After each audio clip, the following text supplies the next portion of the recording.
Fabiano, tá me escutando? Né? Vai, filho, vem aqui.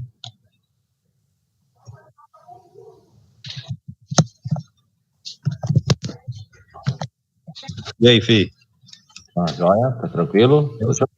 Bom, vamos começar então? A hora que você quiser. Então, beleza. O pessoal tá entrando agora tá tudo certo. Tá, a galera tá chegando aí. Perfeito. Acho que o problema foi naquela outra plataforma, tá?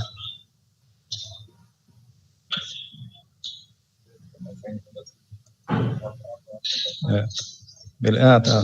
Dá um delayzinho mesmo, né? Já. Vamos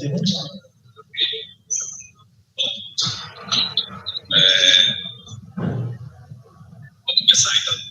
A hora que você quiser. Então, beleza. Nossa. O pessoal tá entrando agora tá tudo certo. Tá? A galera tá chegando aí.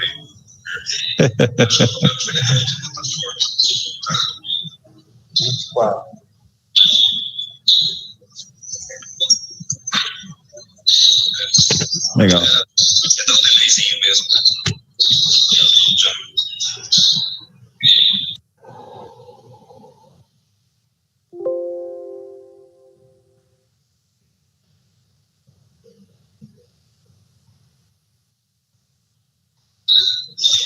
Vamos lá, meu amigo. Vamos lá, Giovanni. Já deve ter uns 40, tem uns 40 no grupo aí. A expectativa é 1.200. A expectativa é 1.200. Não, você então tem 4 aqui comigo, mas já está sendo retransmitido para o YouTube. Ah, perfeito. Então, tranquilo? Na hora que começar a falar, chega a 2.000, fica sossegado.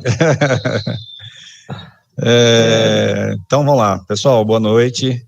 Desculpe o atraso aí, nós tivemos um problema tecnológico, né, uma plataforma que a gente testou durante a semana, mas a hora de efetivar aqui mesmo, não conseguimos trabalhar com ela, certo? Então, nós tivemos que mudar aqui para o Meet e para verificar aqui se dessa vez funciona. Deixa eu apagar aqui. Você está querendo compartilhar aí, né, Falvo? Não, fica sossegado. Eu estou aguardando, fica tranquilo. Ok, tranquilo. Então, só mais uma vez pedindo desculpas aí, tanto para quem está entrando aí, para os nossos alunos, quanto para você, viu, Adriano? Mas eu sei que todos compreendem esse momento que a gente está passando e, de vez em quando, a gente leva uns baques tecnológicos, né? Então, é isso. Então, eu queria estar apresentando aqui o Adriano Falvo, doutor Adriano Falvo, farmacêutico, conselheiro pelo CRF São Paulo, né? Cara mais votado aí esse ano, né? Ano passado, né, Adriano? Exato. Graças a Deus, né? E assim, sempre que eu convidei o Adriano, ele esteve presente aqui. A última vez que ele esteve aqui foi na VCC, né? Foi no Hospital do Câncer, lembra disso, né, Adriano? Exato, aqui pertinho da faculdade, foi muito boa a palestra, né? E é uma pessoa, assim, que sempre agrega, né, conhecimento para a gente, para os nossos alunos. Então, eu queria aqui estar de coração mesmo agradecendo a tua disponibilidade, a tua presença, tá? E a gente vai deixar você aqui à vontade, 1h e 10. Nós vamos estar acompanhando aqui o tempo todo, tá? E depois a gente abre no final, se houver algumas dúvidas dos alunos aqui, a gente deixa em aberto aqui, ok? Ok. Fica à vontade, meu amigo. Então, primeiramente, boa noite a todos. Giovanni, muito obrigado aí pelo convite, é sempre um prazer retornar, né, mesmo que seja online, a essa fantástica universidade, Faculdade de Fundação Educacional de Fernandópolis, que eu tenho um grande carinho, não só pelo Giovanni, professora Rosana, do Dr. Regis, Ocimar, são pessoas maravilhosas que são muito amigos. Então, a partir do momento que ele me convidou, foi um imenso prazer aceitar isso daí. Então, não sei se já está aparecendo, ok, já. Giovanni, já? Então, já. Maravilha. Então, vamos aproveitar o tempo aí, que já começamos um pouquinho atrasado. Eu acho que a culpa não é simplesmente tecnológica, eu acho que hoje a questão de internet comprometeu todo mundo. Aqui na minha instituição também foi muito terrível. Passamos o dia bem apurado com relação à internet oscilando, e inclusive aqui em casa, um pouquinho antes de começar, até eu falei para o Giovanni, tem alguma coisa acontecendo que está oscilando muito, mas vamos embora, vamos tocar. Qualquer coisa, o Giovanni me dá um toque se em caso desaparecer. Bem, o nosso tema, pessoal, nós vamos falar um pouquinho sobre as principais mudanças nas legislações e programas durante a Covid-19. Antes de dar início, diretamente, eu quero aí agradecer mais uma vez ao Giovanni, ao Ocimar, a minha grande amiga Rosana, minha companheira aí de plenário, professora aí também na universidade, que eu tenho um carinho muito grande, tenho um grande prazer de trabalhar com ela, e com o Giovanni também, que trabalhamos em algumas comissões dentro do Conselho Regional de Farmácia, e sei da competência desse grande profissional e amigo que eu tenho. Trago aqui também o boa noite de toda a nossa diretoria, Dr. Marcos, doutora Luciana, Dr. Marcelo, doutora Daniele Marini, uma diretoria extremamente ativa e sempre esteve ao lado aí da FEF no que precisar. Bem, então vamos lá, pessoal. Falando um pouquinho só então, sobre a Covid, a Organização Mundial de Saúde, ela decretou emergência em saúde pública de importância internacional por surto de coronavírus no dia 30/1/2020. Porém, essa mesma entidade declara a pandemia no dia 11/3/2020. E quais foram as principais mudanças que nós tivemos aqui no Brasil em decorrência disso? Primeiro, devido ao distanciamento social, a necessidade de restrição, certo? O que nós tivemos, a primeira mudança foi no dia 23/3/2020, com o programa Aqui Tem Farmácia Popular. É um programa pelo qual as receitas elas têm validade de 6 meses, e imagine inúmeros pacientes, também considerados pacientes de risco, tendo a necessidade de trocar as suas receitas, de retornar ao médico para continuar seu tratamento aí de uma forma de suas doenças crônicas, e sendo praticamente impedido de sair, e também a dificuldade de se encontrar médicos. Pode não parecer, mas diante da Covid, também sentimos essa dificuldade de consultas. E, diante disso, a primeira medida que o DAF, o Departamento de Assistência Farmacêutica, teve com relação ao sistema Aqui Tem Farmácia Popular, foi estender a validade das receitas para 1 ano, perfeito? É claro que eles imaginavam que a questão da Covid pudesse ser controlada aqui no Brasil de uma forma mais rápida, talvez que tivéssemos a questão de uma vacina em um tempo hábil aí, mas infelizmente não aconteceu. Então, diante disso, agora a receita, ela passa a ter validade por tempo indeterminado, o que determina a Lei 13.989 de 2020 e a Lei 14.028, que foi a mais nova, do dia 27/7/2020.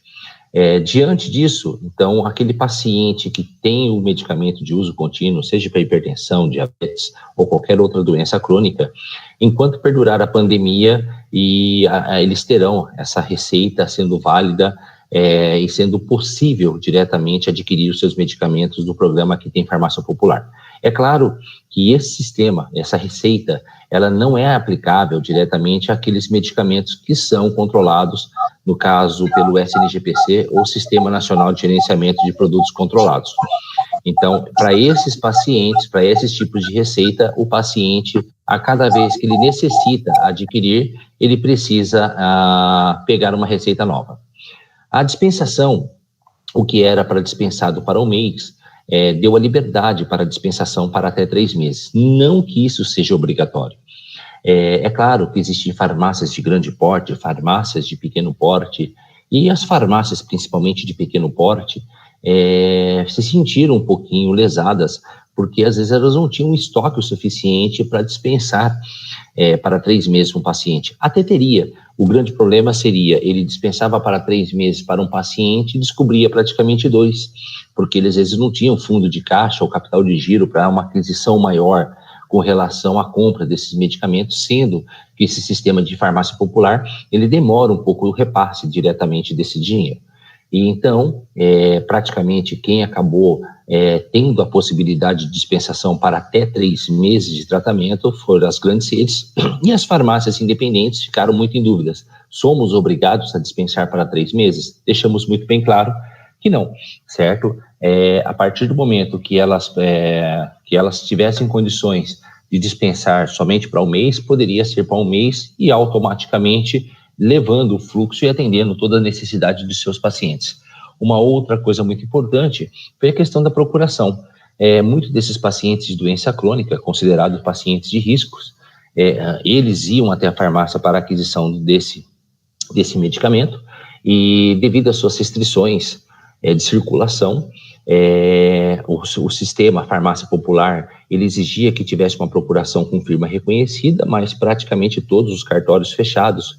E aí, então, foi permitido uma procuração podendo ser feita de forma manuscrita pelo próprio paciente, assinada e sem a necessidade do reconhecimento, reconhecimento de firma, tá? Outra mudança que nós tivemos, logo em sequência, foi a questão da hidroxicloroquina e cloroquina. Pode não parecer, mas tudo isso iniciou na China, depois atingiu fortemente a Europa, Estados Unidos, e o Brasil depois foi praticamente o epicentro. Diante disso, uma expectativa muito grande com relação à questão norte-americana, diziam-se que hidroxicloroquina e cloroquina poderia ser uma ponta de esperança, um fio de esperança para esses pacientes, seja ele na forma profilática, ou seja ele no tratamento com relação à evolução do coronavírus, e praticamente essa notícia se difundiu muito grande aqui no Brasil. Então a procura por esses dois fármacos, hidroxicloroquina e cloroquina, nas farmácias começou a se tornar muito intenso, e diante disso até foi um pouco tardio a tomada de decisão da Anvisa com relação a controlar a hidroxicloroquina e cloroquina. Tanto é que teve farmácias que praticamente tiveram um total desabastecimento e pacientes que realmente precisavam utilizar esse tipo de medicamento ficaram sem o mesmo para os seus tratamentos específicos. Então, no dia 20 de 3 de 2020, a Anvisa, ela resolve, então, tornar a hidroxicloroquina e cloroquina medicamentos da portaria 344, pertencente à lista C1, pelo qual o paciente só poderia adquirir com receituário de controle especial ou receita comum, desde que tenha todos os dados do emitente, fosse colhidos os dados do comprador, como se vocês podem observar aí nessa projeção do formato de receita, e porque a receita comum, ela é permitida pela portaria 6 de 99. Para quem não sabe o que é a portaria 6 de 99, ela trata-se das instruções normativas da portaria 344. Quando a portaria 344 ela surge, ela tinha inúmeras dúvidas, inúmeras, como poderia dizer para vocês, situações que ela não contemplava, e isso foram criando inúmeras instruções normativas, notas técnicas, ao ponto que a próprio Ministério resolveu compilar tudo isso e criar a portaria 6 de 99. Então, a portaria 6 de 99 aprova todas as instruções normativas da portaria 344. Então, a aquisição deveria ser com receituário de controle especial ou receita comum, como determina a portaria 6 de 99. Agora, o que ficou muito em dúvida dos farmacêuticos, principalmente, era que esses pacientes, esses farmacêuticos, às vezes a empresa tinha lá 20 caixas no seu estoque. A partir do momento que ele se tornasse um medicamento controlado, que foi no dia 20 de 3 de 2020, a dúvida era como inserir isso diretamente no SNGPC. Não tinha possibilidade. A inserção no SNGPC só poderia acontecer após a data de publicação. Então, toda nota fiscal de compra desse tipo de medicamento, aí sim, após a data de publicação, a farmácia deveria inseri-lo diretamente, cadastrá-lo primeiramente dentro do sistema operacional da farmácia, como um produto controlado da lista C1, com transmissão ao SNGPC, e aí sim fazer a transmissão. Mas esse estoque remanescente antes da data significava que o seu poderia vender ele sem receita, como estava acontecendo? De forma alguma. A partir do momento que você tem a publicação dessa RDC, todo esse medicamento que está ali na prateleira, ele já vai para dentro do armário e automaticamente ele só pode ser vendido mediante a receita. Aí há muitas dúvidas por parte de profissionais, perguntavam, mas como a vigilância sanitária teria acesso a esse estoque remanescente, essas 20 caixas que eu tinha na minha prateleira? Muito simples. A RDC 22 de 2014, que determina a questão do SNGPC, ele permite a fiscalização, a autoridade sanitária, fiscalizar não somente pelo SNGPC o seu estoque, a sua movimentação, mas sim também pelo seu sistema operacional. Então, essa fiscal poderia chegar na farmácia e perguntar no dia 21/3/2020, quantas que você tinha no estoque? Eu tinha 20. Então, ela vai exigir automaticamente desses farmacêuticos a quantidade de receitas necessárias pela dispensação dessas 20 caixas pelo qual não estavam inseridas ao SNGPC. Depois da hidroxicloroquina e cloroquina, nós tivemos também uma demanda por parte do Conselho Federal de Medicina, a necessidade de se expandir o tempo de tratamento, principalmente de medicamentos controlados. Então, essa possibilidade, entre aspas, já existia através da portaria 344, a partir do momento que o médico justificasse quantidade superior, porém, essa quantidade superior ao tempo de tratamento previsto pela portaria 344 não era todas as classes que entrariam diretamente. Entraria notificação A, notificação B, certo? Receituário de controle especial, mas deixando algumas para trás. Então, eles resolveram fazer a RDC 357 no dia 24/3/2020, estendendo temporariamente o tempo de tratamento de medicamentos controlados, não somente estendendo o tempo de tratamento, mas permitindo também a entrega desse medicamento controlado em domicílio, desde que seguisse regras, de acordo com essa 357, tanto é que quem quiser dar uma lida depois nela, vale a pena, porque tem o anexo 1, pelo qual tem um formulário, pelo qual, uma vez que você faz essa dispensação em domicílio da casa do paciente, esse formulário, esse anexo, ele tem que ser devidamente preenchido. E, a princípio, essa resolução, ela tinha uma duração de 6 meses, e praticamente chegamos aí no dia 23 de setembro, e houve a necessidade de se estender. E essa extensão foi dada pela RDC 425 de 2020. Então, agora, essa extensão pelo tempo de tratamento, ela está válida até enquanto perdurar a questão da pandemia. O que modifica, então? Primeiro, a notificação A, que tinha validade de 30 dias de tratamento, o médico tem o direito de prescrever para até 90 dias de tratamento. Uma notificação de receituário B, o que era dispensado para 60 dias de tratamento, o médico já tem autonomia de prescrever para 180 dias. Na notificação de receituário B2, por mais que exista Femproporex, Mazidol, Fepramona, esses medicamentos ainda não são comercializados e não existe nenhum tipo de medicamento desses registrados até o momento na Anvisa. Portanto, o que temos hoje de comércio de dispensação de substâncias psicotrópicas anorexígenos é só a sibutramina. O que era permitido a dispensação para 60 dias de tratamento, o que diz a RDC 133 de 2016, ela foi aumentada para até 180 dias. No caso da talidomida e lenidomida, ela também teve uma extensão, porém, uma outra RDC, a 387, regrediu essa RDC 357, mantendo somente a dispensação para 30 dias. E esses medicamentos são imunossupressores, dispensados somente em ambientes públicos. Nas notificações de receituários especiais retinoides sistêmicos, o que era para 30 passou para 90. E no caso do receituário de controle especial, o que era para 60 dias de tratamento passou para 180.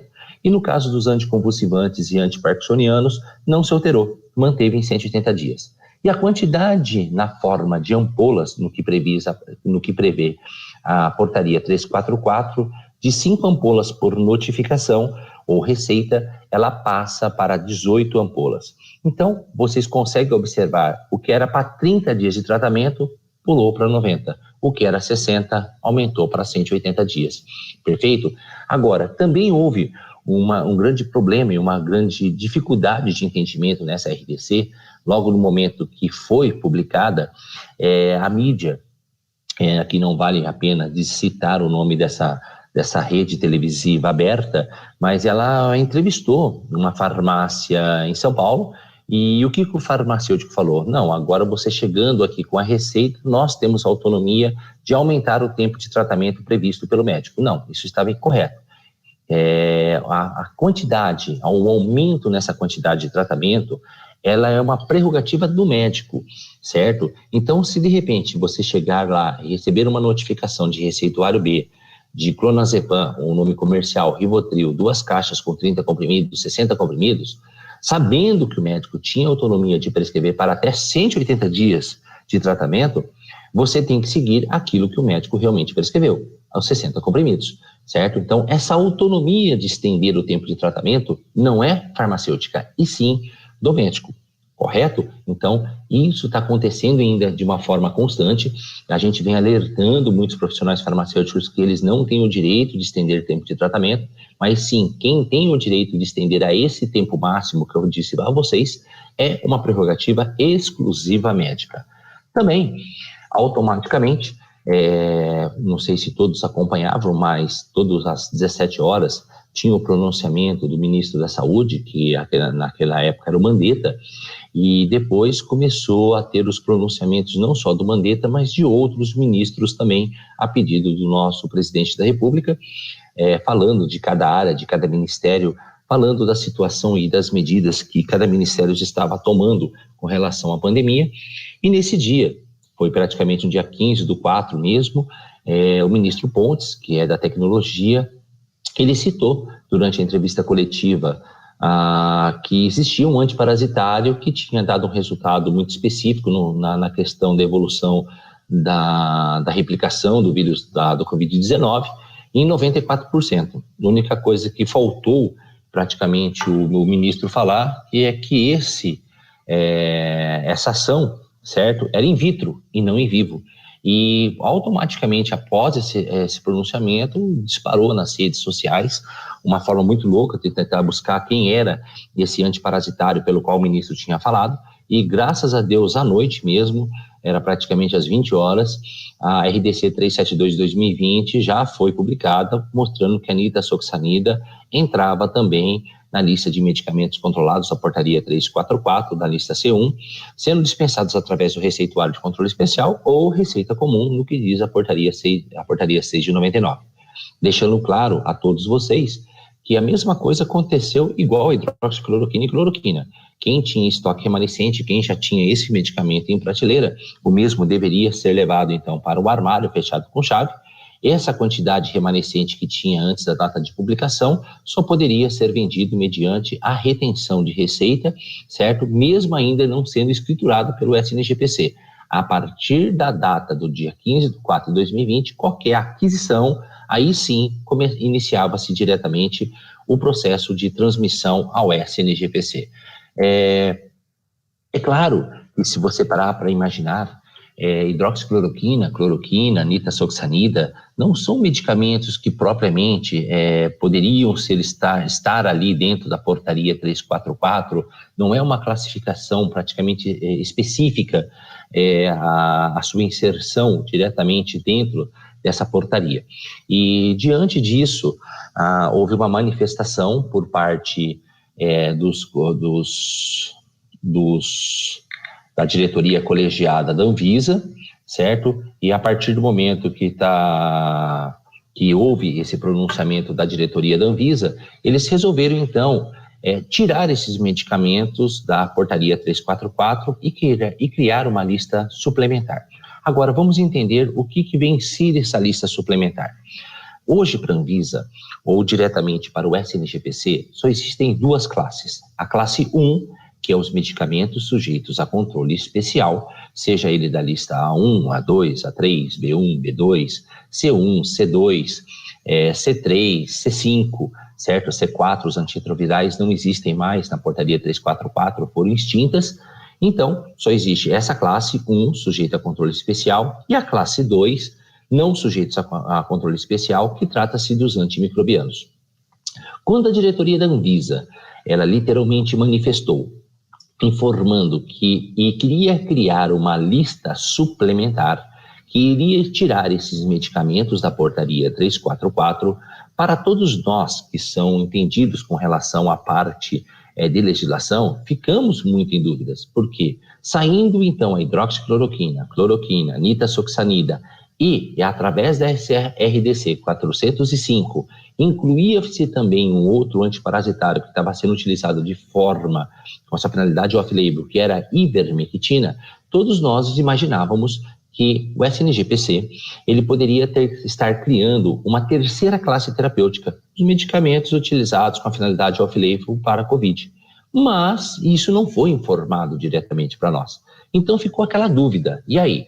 Eu, enquanto farmácia, estava mandando toda a minha transmissão e a minha classificação no meu sistema operacional da farmácia que eu tinha, como medicamento da portaria 344, da lista C1, o que determina classe terapêutica 1, perfeito? E agora, não sendo mais dessa classe terapêutica sujeita a controle especial, imaginávamos que poderia estar surgindo uma outra. Mas, para nossa surpresa, essa terceira classe terapêutica criada pela RDC 405 não existia. Então, se ela não fazia parte dos medicamentos sujeitos a controle especial, a maioria dos farmacêuticos colocaram, certo? Tentaram colocar essa hidroxicloroquina, cloroquina, nitazoxanida, certo? Na classe dos antimicrobianos. Então, o que a gente sentiu diante disso? A própria Anvisa ficou um pouco perdida diante de uma situação. Tanto é que mantivemos um acompanhamento com relação a isso, tanto que uma farmácia, a partir do momento que ela zerou o estoque de nitazoxanida na farmácia, ela adquiriu um outro lote, e quando tentamos, então, modificar a classe terapêutica da classe terapêutica 1 para a classe terapêutica 2, percebemos que isso não era possível. Era o tal chamado, né? Começou-se um jogo, não tem como você mudar as regras. Então, nós informamos a Anvisa, falou, olha, infelizmente não está sendo possível mudar a classe terapêutica, certo? Porque uma vez que a RDC 405 fala que ela não é mais sujeita a controle especial da classe terapêutica 1, ela é utilizada o SNGPC para escrituração, como fazer então essa mudança? E aí nós, através do Conselho Regional de Farmácia de São Paulo, encaminhamos a ouvidoria via ouvidoria de conselho a ouvidoria de Anvisa, essa informação falando que não dava para mudar a classe terapêutica. E o outro detalhe, quando os farmacêuticos inseriram a ivermectina na classe terapêutica 2 dos antimicrobianos, quando esse paciente chegava na farmácia, às vezes ultrapassando a 10 dias a partir da data de emissão dessa receita, também não se aceitava, porque a classe terapêutica 2, ela foi feita exclusivamente para os antimicrobianos. Sendo assim, a Anvisa então nos manda um comunicado informando literalmente que era para se manter a escrituração na classe terapêutica 1, no sujeito a controle especial, sejam ele a hidroxicloroquina, cloroquina, nitazoxanida e inclusive a ivermectina. E a sua dispensação sendo feita através de receituários de controle especial branco em 2 vias. O que nós observamos? O que estava escrito na RDC 405 era totalmente diferente do que a Anvisa mandava fazer na nota técnica. A princípio, não fazia parte da portaria, a 405, e a Anvisa, depois da nota técnica, fala, não, mantenha na portaria 344 ou na classe terapêutica 1. No que na RDC 405 determinava a dispensação com receituário privativo, uma receita comum, automaticamente a Anvisa falava, não, tem que ser com receituário de controle especial. E ainda, não, uma vez prescrito esse medicamento em receituário de controle especial, não pode ser associado a qualquer outra classe terapêutica, inclusive com os antimicrobianos. Então isso virou embaralhado na cabeça de todos os farmacêuticos. Seria muito mais simples eles terem pegado a ivermectina, também colocado na portaria 344, do que ter gerado todo esse tipo de situação negativa. É claro que muitos farmacêuticos estão muito preocupados com relação a esse tipo de ação, se sofrerão sanções penais pela Lei 6.437, com relação à escrituração de forma errônea. É claro que não. O que nós devemos pensar é que a Anvisa também, muitos dos seus funcionários, muitos dos seus técnicos trabalhavam home office, e praticamente diante de uma pandemia como essa, ela tentou fazer o melhor possível, mas é claro, o importante era fazer a transmissão, era manter controlado esse estoque e retendo a receita. Então, acreditamos sim que haverá um bom senso por parte das vigilâncias sanitárias para aqueles que tiveram um pouco de dificuldade com relação a isso, porque a RDC foi publicada e só após 2 semanas que veio a nota técnica informando para mantê-los dentro da portaria 344, dentro da classificação de classe terapêutica 1 e não na classe terapêutica 2. Aí, para nossa surpresa, a RDC 420, certo? Ela pegou e retira a ivermectina e a nitazoxanida desta RDC 405, ficando então somente controlado na parte de SNGPC, a hidroxicloroquina e cloroquina, ivermectina e nitazoxanida saía fora da escrituração SNGPC. Então, que tipo de mudanças eu deveria ter feito dentro da minha farmácia? Bem, se a partir do momento que uma RDC determina que esses dois fármacos, essas duas moléculas, ivermectina e nitazoxanida, não faz parte mais da RDC 405, não precisa mais escriturá-los via SNGPC, o que o farmacêutico deveria fazer é simplesmente entrar no seu sistema operacional da farmácia e tirar o comando SNGPC. Porém, isso era uma coisa muito fácil. Perfeito? E, claro, tirar o medicamento do armário trancado com chave e colocá-lo novamente em prateleira comum. Mas ficou aquela dúvida. E o estoque remanescente do SNGPC? Porque, imaginando que eu tenha 10 medicamentos, 10 frascos na minha prateleira, no meu sistema operacional, também no meu software da farmácia, eu tenho 10. E na Anvisa, eu tenho 10.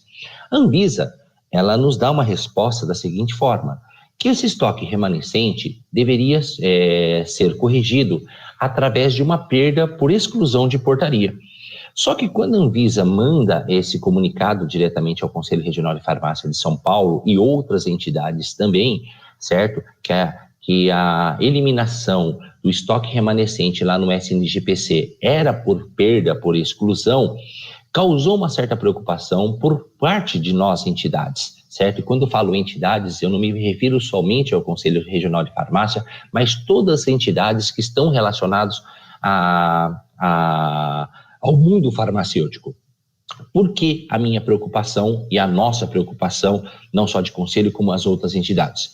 Uma vez que eu chego no meu sistema operacional e classifico como perda de 10 unidades no meu sistema operacional, ele zera meu estoque operacional.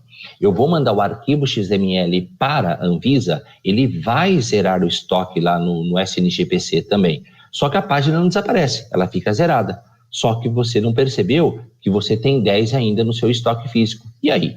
Meu estoque operacional, meu sistema operacional está zerado, na Anvisa está zerado, e eu tenho 10 caixinhas no meu estoque físico. Como eu volto esses 10? Poderia simplesmente ser manual. Só que fazer isso manual, por uma farmácia pequena, de pequeno porte, isso não impacta tanto. Agora imagine uma grande rede, que às vezes pudesse ter 1.000 unidades. Como voltar um estoque desse, manualmente 1.000, sem uma nota fiscal de entrada?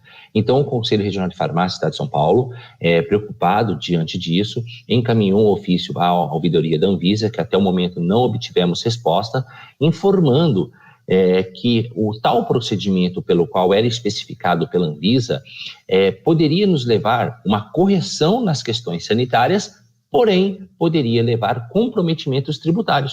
Porque como explicar para uma fiscalização de tributação, seja estadual ou federal, que aquela entrada daquelas unidades foram sem notas fiscais, simplesmente para atender uma necessidade de vigilância sanitária.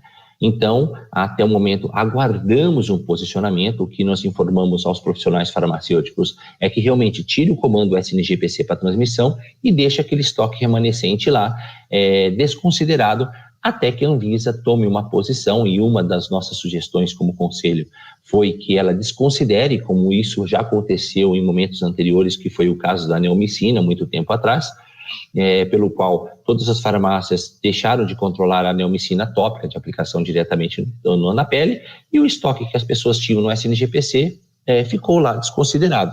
E o mesmo procedimento poderia ser feito para que não ocorresse nenhuma forma de comprometimento tributário diante de uma fiscalização, seja municipal, estadual ou federal. Outra mudança que nós tivemos também com relação à Covid foi a RDC 377/2020, no dia 28/4, ampliando o teste de Covid em farmácia. Eu acho que também isso aqui foi um grande pontapé inicial com relação a demonstrar que os farmacêuticos e a farmácia, como um verdadeiro estabelecimento de saúde, estavam devidamente preparados ao enfrentamento da Covid. E, é claro, esses testes em farmácia, ele seria temporário, mas é claro que todos os farmacêuticos deveriam atender as notas técnicas 96 e 97 de 2020, E para isso, então, essa farmácia deveria adaptar o seu manual de boas práticas, criar o procedimento operacional padrão desse tipo de serviço, atendendo todas as regras sanitárias, treinar todos os profissionais farmacêuticos que estariam realizando esse tipo de teste na farmácia através do treinamento operacional padrão, mas principalmente também comunicar e alterar o plano de gerenciamento de resíduos e serviços de saúde, pois pode não parecer, trata-se de um teste sanguíneo, onde nós temos a criação de um novo resíduo de classe A, altamente infectante, e pelo qual a empresa coletora deveria ser informada com relação a esse tipo de resíduo novo que a farmácia estaria gerando, porque a maioria das farmácias geram um lixo B, certo? Que é o lixo de manipulação, o E, o perfurante cortante, o D, que é o lixo comum, mas A nós nunca tivemos acesso. Então, esse era uma classe A infectante, então tinha que ser alterado diretamente no plano de gerenciamento e também comunicado às empresas que fazem diretamente essas coletas. E o que podemos observar é que os farmacêuticos realmente fizeram testes de Covid com alta qualidade, onde todos os testes, independentes se fossem positivos ou negativos, eram comunicados diretamente à autoridade sanitária, e isso daí demonstrou a capacidade dos profissionais farmacêuticos como verdadeiros profissionais de saúde ao enfrentamento da Covid, mas também como a farmácia como verdadeiro estabelecimento de saúde. E eu acredito que diante desse teste de Covid em farmácias, houve a possibilidade aí agora da nova revisão que está acontecendo, a consulta pública da revisão da RDC 44, aonde teremos grandes chances de ampliar o nível de testes rápidos no ambiente farmacêutico, aonde poderemos fazer hepatite, Covid e muitos outros testes rápidos dentro da farmácia. É claro que algumas coisas lá fomos contrárias, aonde esses testes rápidos nessa consulta pública não estendia somente a farmacêuticos, mas a alguns outros profissionais, aonde pudesse ser feito em seus consultórios, sejam odontológicos, médicos, fisioterapeutas. Então começou a se estender muito e nesse ponto nós somos contrários. Não, vamos fazer esses testes rápidos em farmácias, em locais devidamente apropriados, que são classificados estabelecimentos de saúde. Outra mudança que tivemos foram as questões das receitas digitais, e isso vale a entender que a assinatura digital em si, ela já era válida desde o ano de 2001, através da medida provisória 2200 de 2001. Porém, desde 2001, com essa medida provisória, onde uma assinatura digital teria o mesmo valor que uma assinatura manuscrita, não era comum a farmácia receber uma receita assinada digitalmente. Coisa muito rara. Isso aconteceu durante a pandemia. E a partir do momento que começa a surgir essas receitas digitais dentro da farmácia, houve uma preocupação muito grande dos profissionais com relação, podemos aceitá-las ou não podemos aceitá-las? Isso é permitido ou não?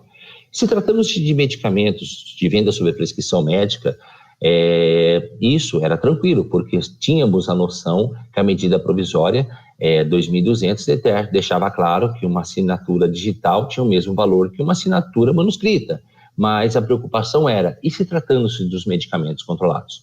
Então, os conselhos, o Conselho Federal de Farmácia, mas também o Conselho Regional, questionou a Anvisa com relação à aceitação de receitas com assinaturas digitais, e no dia 2/3 de 2020, a Anvisa solta uma nota deixando claro que sim, seria permitido aceitar a assinatura digital, desde que fosse em receituários de controle especial branco e 2 vias, ou também nas prescrições dos antimicrobianos. Isso nos deixou muito mais tranquilo, desde que pudéssemos verificar a autenticidade dessa assinatura digital. Não se esqueça, não era simplesmente receber, haveria necessidade também da gente conferir se esse documento era realmente feito de uma plataforma digital e se essa assinatura realmente atendia os padrões ICP Brasil, que são padrões aceitáveis, pelo qual chamamos hoje de assinatura qualificada, que é a assinatura de maior alto nível de confiança com relação a uma assinatura de um documento de saúde ou fiscal. Também, diante da pandemia, houve a necessidade do Ministério da Saúde soltar a portaria 467, no dia 23 de 2020, permitindo a telemedicina e a teleconsulta, aonde automaticamente os médicos poderiam fazer as consultas à distância, usando as tecnologias, e emitir atestados, laudos, inclusive as receitas médicas, desde que fossem assinados com infraestrutura de chaves públicas de CP Brasil. Nesse mesmo sentido, da portaria 467, então, o Câmara dos Deputados aprova a Lei 13.989, permitindo a teleconsulta, a telemedicina, certo? Enquanto perdurar a pandemia, não se esquecendo que essa duração da teleconsulta e da telemedicina, ela é enquanto durar a pandemia. Quando isso terminar, é claro, a tendência é a permanência, mas de uma forma muito mais regulamentada. Haverá necessidade muito séria de regulamentar essa questão da telemedicina. Diante de uma lei como essa e a medida provisória, a nota técnica da Anvisa, houve uma preocupação dos profissionais farmacêuticos de como validar essas receitas que se recebiam através de assinatura digital. Hoje, só para que vocês tenham uma ideia, existem mais de 20 plataformas que geram receitas digitais. Agora, imagine você, dentro da farmácia, tendo que ter o aplicativo dessas 20 plataformas privadas, aonde a cada receita recebida você vai ter que analisar qual plataforma para poder dispensar o medicamento. E um detalhe, o cadastro a essa plataforma, ela não é instantânea, não é no ato ali, de repente você recebe uma receita de uma plataforma A, que você se cadastra e em menos de 5 minutos você já está dispensando. Às vezes esse cadastro demora uma semana. Então, tinha uma preocupação muito grande com relação a ter um local apropriado para fazer essas validações, que não fosse somente as plataformas privadas. E um outro detalhe muito importante, essas plataformas privadas, elas vão ter um cunho diretamente financeiro. A princípio, nessa pandemia, a validação dessas receitas não está sendo cobrado nada das farmácias, mas pode ter certeza que quando acabar a pandemia, provavelmente essas plataformas venham querer cobrar por validação. E imagine, você de uma farmácia privada tem condições de pagar uma validação de uma receita como essa. Mas e o sistema público? Da onde ela vai tirar dinheiro para validar uma receita que foi prescrita e assinada eletronicamente? Então, o Conselho Federal de Medicina, juntamente com o Conselho Federal de Farmácia, o ITI, que nada mais é que um braço da Casa Civil da República, criaram um site validador aonde fosse possível validar essas receitas pelo qual fossem prescritas digitalmente. É claro que esse site validador ele vai sofrer grandes mudanças, ainda nós não temos por parte da Anvisa nenhuma forma de regulação com relação à prescrição digital, então às vezes as pessoas perguntam, é obrigatório eu validar no site validador do ITI ou não, eu posso validar ela na plataforma privada?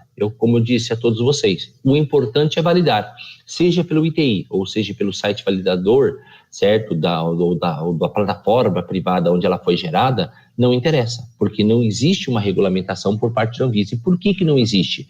Porque essa questão da receita digital ou com assinatura digital, não existe nenhuma lei ainda que contempla diretamente isso. Tanto é que a medida provisória 983 de 2020, ela tende a alterar o artigo 35 da Lei 5991, aonde vai se inserir a palavra receita digital e assinatura digital.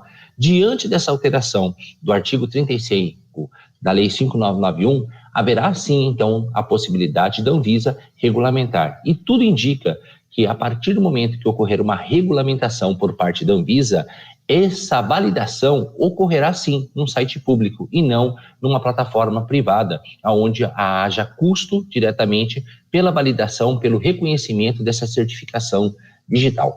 Então, como validar uma receita digital? Primeiro, uma coisa importante diferenciar o que é uma receita digitalizada e o que é uma receita digital. Muitas pessoas confundiram muito isso daí.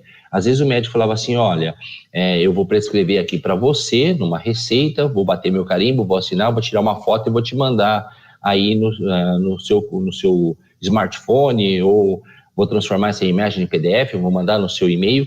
Isso não é uma receita digital ou uma receita com assinatura digital, de forma alguma. Uma receita digital, ela nasce dentro de uma plataforma adequada. certo? Aonde a assinatura realmente ela é uma assinatura qualificada dentro dos padrões ICP Brasil, perfeito? Então, tirar foto de uma receita simplesmente, isso sim você pode se recusar-se a aceitar, tá? E a receita digital, eu sou obrigado a aceitá-la? Como eu disse, não existe uma legislação específica da Anvisa que te obrigue, literalmente, você a aceitar. Tá? Então, isso é optativo pelo estabelecimento ou diretamente pelo profissional farmacêutico. Então, o que é um certificado digital ICP Brasil? Como eu disse, trata-se de uma assinatura que realize qualquer transação eletrônica com segurança, rapidez e presunção legal de veracidade, sem a necessidade da presença física da pessoa em um balcão de serviço. Essa é a assinaturas padrões ICP Brasil. Então, hoje tem a Valide, tem a Serasa, tem do Banco do Brasil, Caixa Econômica Federal, mas tratam-se de assinaturas caras, não são assinaturas baratas, aonde praticamente ela custa anualmente, numa faixa de 150, 200 reais, uma assinatura como essa. Mas se preparem profissionais farmacêuticos, porque com a regulamentação da Anvisa e a melhoria do site validador do ITI, quando isso acontecer realmente essa melhoria do site validador, o profissional farmacêutico ele vai poder identificar que aquela receita foi dispensada e também deverá assinar aquela receita digitalmente. Então, quando acontecer essa mudança na legislação, provavelmente nós profissionais farmacêuticos também deveremos ter uma assinatura digital dentro dos padrões ICP Brasil. Então, como funciona o fluxograma? O paciente procura o médico, esse médico emite uma receita digital, com assinatura digital, certo? Ao paciente, que pode ser encaminhada via SMS, através do seu smartphone ou diretamente no seu e-mail, e o paciente procura a farmácia. Muitas vezes o paciente procura a farmácia com a impressão desse PDF. E não, o que ele deve fazer realmente é transmitir esse PDF ao e-mail da farmácia, ao e-mail do farmacêutico. Uma vez que esse farmacêutico, então, recebe esse e-mail do paciente com essa receita digital assinada digitalmente, a primeira coisa é fazer o download desse tipo de receita, como vocês estão vendo aqui. Então, observe que esse padrão já é um PDF full. Por quê? O que esse PDF full? É o padrão pelo qual hoje todas as plataformas estão fazendo para que ela possa ser reconhecida e validada dentro do validador ITI. Então, uma vez que eu fiz esse download, automaticamente ele fica no meu arquivo do meu computador. Aí já o farmacêutico entra no site validador, que é o assinaturadigital.it.gov.br. Ao adentrar esse site, ele clica em prescrição, depois ele clica em farmacêutico e ele busca esse arquivo que está no download. Então, ele vai fazer o upload desse arquivo e vai validar. O que aparece é isso daqui. Então, demonstra que essa receita foi feita dentro do ambiente digital, perfeito? É uma receita digital mesmo, e a assinatura do emitente, ela é válida, certo? Então, ela possui, esse prescritor, ele possui uma assinatura dentro dos padrões ICP Brasil. O que esse farmacêutico deve, então, fazer? Imprimir a receita, certo? Porque ele recebeu em PDF, ele imprime a receita. Tratando-se de medicamentos controlados, ele automaticamente vai preencher os dados do comprador, deixando claro, isso só é permitido em receituários de controle especial ou receitas comuns, desde que tenha identificação do emitente e você colhe os dados do comprador, mas isso não é permitido em notificações. Notificações A, aquela de coloração amarela, notificação B, de coloração azul, notificação de receituário B2, de anorexígenos, notificações de receituários especiais retinoides sistêmicos, também não é permitido. Só é permitido a assinatura digital em receituário de controle especial ou receita comum. Então, esse farmacêutico imprime não só a receita, mas também essa validação que ele fez. E os dois deverão ser anexados, arquivados num armário de controlados à disposição da autoridade sanitária. E uma da evolução que praticamente o ITI fez foi também a verificação do QR Code. Então, quando a receita vem, se vocês observarem aqui nesse canto, do lado esquerdo, ele possui um QR Code. Então, automaticamente, ao você entrar no assinaturadigital.it.gov.br, além de você buscar aquele download, buscando a imagem do QR Code, já é possível fazer essa validação. Ok? Pessoal, é claro, é um assunto bastante complexo, de uma certa forma, trata-se de como poderia dizer a vocês, de um sistema avançado voltado na parte de legislação, mas é claro que seria muito legal que vocês tivessem um curso muito mais avançado voltado à portaria 344, o que é dessas listas A1, A2, A3, como ocorre essa dispensação, certo? O que é uma notificação, mas eu tenho certeza que após a pandemia será um grande prazer estar aí na FEF, ministrando um curso aí para vocês através do Conselho Regional de Farmácia do Estado de São Paulo, para que vocês tenham todo esse tipo de conhecimento, todo esse tipo de explicação que trata-se a questão dos medicamentos controlados no Brasil. Perfeito? Meus queridos, eu acredito que da minha parte, da minha apresentação, é basicamente isso. É claro que agora eu abro aí para perguntas, eu não sei como é que está o professor Giovanni com relação às perguntas, as perguntas já estão na mão do professor Giovanni, para que eu possa responder. Meu querido, tudo bem? Tudo bem, Giovanni, pode falar, meu querido. A primeira pergunta o aluno querendo saber aqui, se o Palmeiras já foi campeão mundial. Isso jamais. Infelizmente, Palmeiras não. Ainda mais aí mando um abraço de todos os São Paulinos aos palmeirenses que nos ajudaram muito. apesar de eu não ser São Paulino, mas sou corintiano. E uma vez qualquer time dos times palmeirenses, para nós já é felicidade. Chupa, porco. Meu querido, a gente perguntou aqui no grupo, né, se tinha alguma questão, alguma dúvida.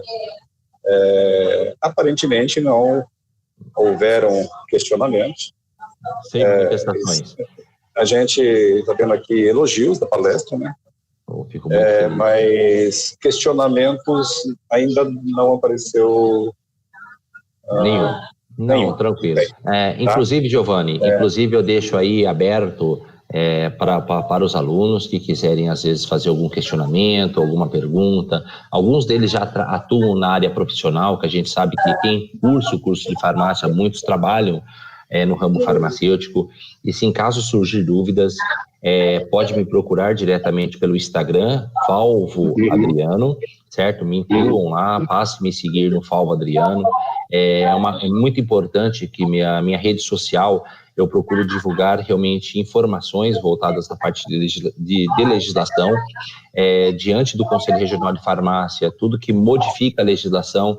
Nós temos um grupo muito responsável com relação a gente começar a buscar e levar a informação mais rápido ao profissional farmacêutico. Faço parte desse grupo, sendo uma da minha área de atuação, sim, gostar muito de legislação.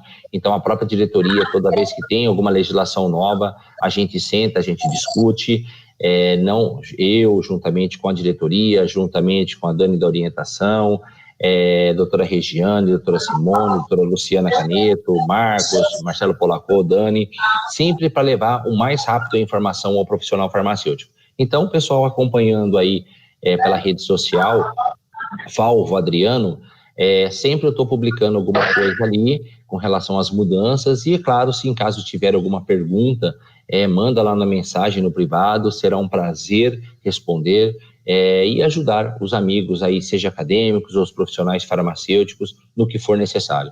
Eu costumo dizer que nós que somos conselheiros, eu, a Rosana, temos uma responsabilidade muito grande junto aos profissionais farmacêuticos e durante a pandemia o Conselho Regional de Farmácia de São Paulo foi um dos únicos, praticamente, conselhos que realmente continuaram trabalhando ativo, mesmo à distância, online, mas a gente não parou nossos trabalhos, certo? Pelo contrário, triplicou, quadruplicou os nossos trabalhos, porque eram muito mudanças, era uma coisa muito rápida e os farmacêuticos exigiam respostas rápidas e nós estávamos ali para ajudá-los. Em nenhum momento o Conselho desamparou esses profissionais e isso deve-se a uma gestão fantástica da diretoria, também a todos os delegados regionais do nosso estado, pelo qual o Giovanni também da região de Fernandópolis, Então, assim, todos, diretoria, delegados regionais, delegados adjuntos, estão de parabéns, inclusive os meus amigos conselheiros também, que trabalharam bastante. Maravilha, meu amigo. Uma coisa que a gente tem que... até o Regis está mandando uma mensagem aqui, né? Obrigado a todos os participantes, conhecimento de suma importância para o profissional farmacêutico. Obrigado, doutor Adriano Paulo. Eu que agradeço, Regis. A mensagem que o Regis está enviando aqui. Maravilha. Então, Regis é um para você. Coordenador Regis é um grande amigo, um grande parceiro. Toda vez que estive aí nessa universidade, fui muito bem recebido por ele, por todos os professores. Então, só tenho a agradecer ele. Vamos falar assim, além de professor, é um grande amigo e um grande colaborador, e ele sabe que o Conselho Regional de Farmácia de São Paulo, aqui falando como conselheiro e levando a palavra da nossa diretoria, sempre o Conselho de São Paulo estará aberto para a FEF, certo? Porque a FEF é uma grande parceira nossa. Maravilha, meu querido. Então, mais uma vez, eu quero te agradecer bastante pela disponibilidade, né, para estar aqui com a gente. E agradecer também o Conselho de Farmácia, né, porque você é um dos representantes, né, a Rosana está aqui ao nosso lado mais uma vez. Beijo para a Rosana, minha amiga, segunda-feira estamos juntos. Beleza. E eu queria, assim, mais uma vez, agradecendo mesmo profundamente, e de uma próxima oportunidade eu vou convidá-lo novamente, se assim for possível, né, e te desejo aí toda sorte e para a tua vida, muita saúde para a tua família e gratidão profunda. Olá, meus amigos, Japonesa, Regis, Ronei, meus queridos, obrigado, certo, de coração, sabe que quando precisar, estou à disposição. Japonesa, segunda-feira vai trabalhar, nada de enrolar, hein, estou te esperando lá em São Paulo, tá bom, minha querida? Ela não está ouvindo, mas pode falar para ela, Regis, que eu estou acabando com ela, tá? Fala que eu estou xingando ela, que fica mais fácil, ela vai ficar brava comigo. Mas obrigado, pessoal. Sempre que estiver, beleza, sempre que for necessário, estou aqui à disposição de vocês, tá bom? Forte abraço, fico com Deus e logo tudo isso vai passar e todos nós estaremos juntos, mas aí de forma presencial, podendo se abraçar, podendo conversar cara a cara. Isso que é a coisa mais gostosa. Enquanto isso não acaba, vamos continuar aí no online. Mas, mesmo assim, agradeço muito, muito mesmo aí o convite de vocês. Forte abraço e beijo no coração de todos, professores e alunos. Beleza, meu amigo. Bom descanso aí. Grande abraço. Tchau, tchau. Tchau, tchau.